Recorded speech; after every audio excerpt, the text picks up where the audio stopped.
Tired of complicated banking and ready for a simpler solution?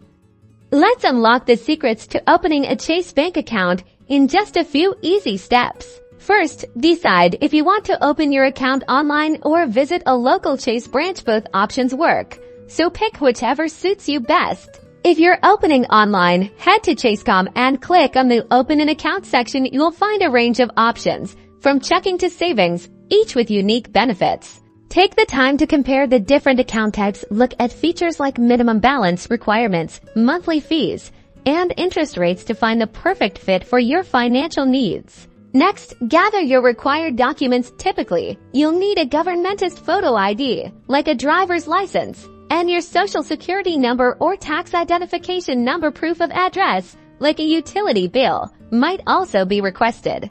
Now complete the application whether you're online or in person. Fill out all the required fields accurately and honestly double-check everything before submitting. Finally, fund your new account. You can usually do this with a transfer from another bank account, a debit card payment, or by depositing cash or a check.